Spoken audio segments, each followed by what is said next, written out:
Member.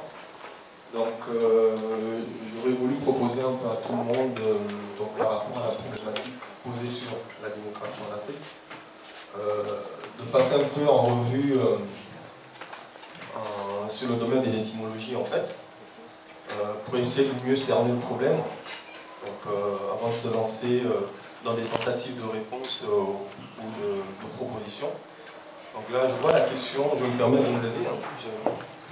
Quand on voit un peu la question, comment elle est posée, il y a essentiellement en fait trois mots, si on peut les appeler ainsi, qui attirent mon attention. Donc il y a le mot démocratie, il y a le mot est-elle en marche ou bien être en marche, et le mot Afrique.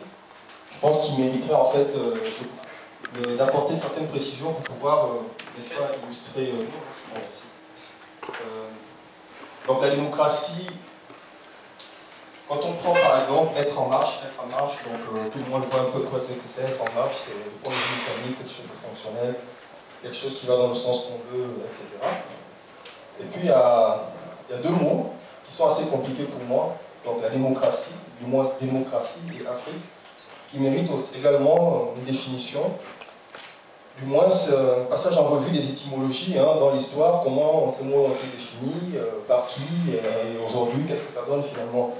Quand on prend un peu l'Afrique, en fait, l'Afrique, les Grecs, en fait, ils appelaient les Africains, ce qu'aujourd'hui on appelle Africains, en fait, ils les appelaient Éthiopiens, surtout durant l'ère d'Hérodote. Donc Éthiopien qui veut dire en fait Éthiopos, qui veut dire visage brûlé. Donc c'est pour faire aussi une sorte d'allégorie en fait. Et les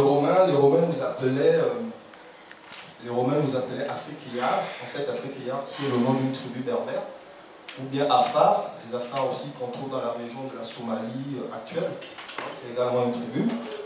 Donc les Arabes nous appelaient Soudan, donc le pays des hommes noirs en gros. Et les Juifs ou les Sémites nous appelaient, si ma mémoire est bonne, Kouch en fait, qui vient de la tribu qu'on trouve aujourd'hui dans l'ancien Zaïre ou bien le Congo de façon générale, les Bakoussou en fait, c'est de là d'où ça vient. Donc aujourd'hui en fait, il y a toute une terminologie en fait à travers des récits, suivant la vision en fait du monde des Grecs, des Romains, des Arabes, etc., qui se sont permis en fait, à travers leur expérience, de donner des noms, du moins c'est ce qu'aujourd'hui on appelle africain. La question qui est intéressante derrière, c'est de savoir comment ce qu'on appelle africain aujourd'hui, eux-mêmes s'appelaient. Voilà. Donc ensuite, il y a une deuxième question, donc le mot démocratie, qui mérite également d'être défini, je pense. Et à partir de là, ce sera assez intéressant, je pense, de pouvoir se lancer dans les débats, des propositions, des réponses, etc. Donc là, démocratie, bon là je révise un peu le cours de seconde, je vous avoue que j'ai révisé, on va carrément gagner. Donc démocratie, apparemment, quand on nous a appris ça en seconde, quatrième, généralement les professeurs s'amusaient à le découper en démos, kratos, démos qui veut dire en fait le peuple, kratos qui veut dire pouvoir, souveraineté, etc. Je sais pas si c'est vrai, parce que également on nous a dit que la philosophie, parallèlement à ce cours-là, que la philosophie était née en Grèce. Alors récemment, j'ai appris que les Grecs, autant pour moi, eux-mêmes n'appelaient pas leur pays Grèce, mais ils appelaient leur pays Hélène. Alors quel est le cheminement qui a conduit de Hélène à Grèce? Ça aussi, il faut qu'on nous l'explique, parce que finalement, le chemin qui conduit à Rome n'est pas forcément Rome. Donc là, démocratie. Donc, est-ce que c'est vraiment, ça veut vraiment dire le pouvoir du peuple par le peuple, comme Michael l'a si bien expliqué? Ou bien... je rends la paternité à Lincoln. Ou bien c'est finalement comment on en est arrivé là, quoi. Démos, kratos, pourquoi ça donnait démocratie, et est-ce qu'effectivement ça voulait dire ça? Et puis quand on regarde aussi le contexte un peu de création, parce que c'est très important dans la science en fait, notamment quand on veut définir quelque chose, ou bien quand on veut savoir comment cette chose a été créée. Par exemple, Madame Lewatt, elle a plus ou moins relaté un peu comment elle a été amenée à faire ses produits cosmétiques. Donc la démocratie également, elle a un contexte de création historique qui remonte au 5e siècle avant l'ère vulgaire, donc moi c'est ce que j'appelle l'ère vulgaire. Et c'était en fait dans une société, d'abord elle n'est pas née en Grèce, mais elle est née précisément à Athènes.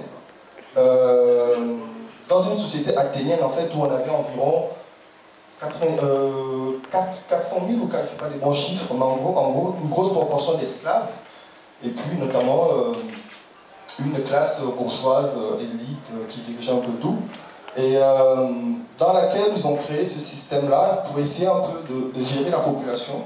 Donc ils ont créé la démocratie pour dire, bon, le pouvoir, ça vous appartient, le peuple, mais nous, les 5% de bourges, nous allons vous diriger. En gros, c'est que ça, c'est un peu pour caricaturer. Et dans ce système en fait démocratique, on va promouvoir un certain nombre de valeurs qu'il faut également connaître, dont la pédérastie, dont l'homosexualité, et dans laquelle en fait finalement la femme n'a pas de place dans la société, elle est uniquement considérée comme un objet ou un organe de reproduction, et la connaissance acquérée par le phénomène en fait qu'on appelle héromètre et le mentor en fait. Hein. Donc l'éducation était exclusivement réservée aux jeunes hommes. Donc là, voici le contexte un peu défini, hein, qui fait qu'aujourd'hui, par exemple, notamment quand on défend le droit des homosexuels en France, c'est tout à fait normal parce que historiquement, la démocratie a été créée dans ce contexte-là. Et maintenant, de savoir, est-ce qu'aujourd'hui, lorsqu'on veut l'appliquer en Afrique, est-ce qu'on tient effectivement de ce contexte historique? Donc la question, elle est là. Et puis, quand on regarde un peu l'évolution de la démocratie, bon, sans aller trop loin dans l'histoire, on va aller 50 ans en arrière jusqu'à nos jours, on regarde quand même que c'est sous la démocratie on a bombardé 2 villes, Hiroshima et Nagasaki. Sous la démocratie, on a décidé qu'il fallait bombarder, il y a eu des millions de morts. C'est sous la démocratie qu'on a fait la guerre du Vietnam, c'est sous la démocratie qu'on a bombardé d'abord les Russes, l'Afghanistan, ensuite les Américains, les Anglais et les Français. C'est sous la démocratie récemment qu'on est en train de bombarder la Libye. C'est sous la démocratie également qu'on a bombardé la Côte d'Ivoire avec plus de 3 millions de morts, et 3 000 morts. C'est sous la démocratie qu'il y a eu la fameuse guerre secrète de la France au Cameroun. C'est sous la démocratie qu'il y a eu la guerre au Biafra, où des millions de morts ont eu lieu. C'est sous la démocratie, juste après avoir libéré Paris, la France, que ce qu'on a appelé les fameux tirailleurs sénégalais ont été, n'est-ce pas, parce qu'effectivement, dans l'histoire, juste après la libération, on ne savait pas trop quoi faire de ces nègres-là. Voilà, Paris est libéré, les Français dirigent leur pays de nouveau. Et bien, on les a envoyés à Madagascar en 1947, parce qu'il y avait un soulèvement populaire là-bas, donc d'autres Africains qui tuent d'autres Africains, ça donnait 80 000 morts. C'est sur la démocratie qu'aujourd'hui, on assiste à un certain nombre de dérives mentales, des familles qui tuent un homme qui tue sa femme, ses enfants. C'est sous la démocratie, finalement. Ça n'existait pas avant, les dérives mentales Mais j'aimerais bien le savoir, en fait. Hein. Je ne fais que poser des questions. C'est quoi le lien? Je ne fais que poser des questions, je n'ai pas forcément Maria de Sarès, réponse. prends le micro. Et donc aujourd'hui, la question elle est intéressante dans ce sens. Pourquoi on veut forcément que ce système-là, tel qu'il est défini aujourd'hui, je n'invente rien, pourquoi on veut qu'il soit en marche dans ce que nous appelons Afrique et qu'il reste finalement à définir, premièrement. Et pour rester un peu, pour relancer bien le débat en fait, c'est de savoir est-ce que lorsqu'on se pose, en fait, moi j'ai l'impression que là ça pétille un peu dans tous les sens, voilà, on est jeune, on est dynamique, on se pose plein de questions, on a l'amour de notre pays, de notre continent, mais malheureusement moi j'ai tendance à dire, il ne suffit pas d'avoir l'amour de quelque chose hein, pour pouvoir avoir la légitimité de la défendre. En fait, il faut connaître quelque chose pour pouvoir avoir la légitimité de la défendre. Voilà.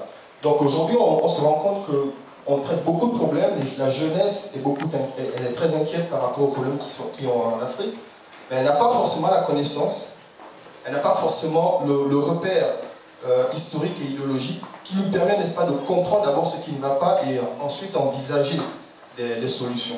Donc la question qui me rebondit en fait, sur laquelle qu'on pourrait effectivement, si on pouvait retourner la question telle qu'elle est posée aujourd'hui, c'est de savoir, est-ce que lorsqu'on est à la croisée de chemin, parce que finalement c'est la question elle est là, c'est qu'aujourd'hui on ne sait pas trop en Afrique, est-ce que ça marche ou ça ne marche pas. Donc là on est à la croisée de chemin, on se pose pas mal de questions. Est-ce que lorsqu'on est à la croisée de chemin, on peut envisager l'avenir avec un déni du passé? C'est-à-dire, est-ce qu'on peut envisager l'avenir en ignorant le passé? Quelqu'un a parlé des générations spontanées, je pense que la remarque est tout à fait pertinente, dans le sens où, est-ce que, finalement, il n'y a pas eu un système qui a géré la société, qui a permis d'avoir l'Empire Ile-Eiffel, le Royaume Congo, le Royaume Luanda, qui a permis d'avoir la célèbre Égypte pharaonique.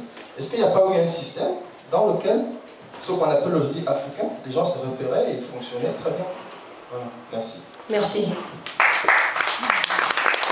Avant la prochaine prise de parole, juste ce que tu dis, Narmer, n'est pas en contradiction en fait avec la question telle qu'elle est formulée, parce qu'au final, tu rejoins la position de Chimène, qui, pour aller très vite, disait « Oui, la démocratie est en marche en Afrique, pour notre grand malheur ».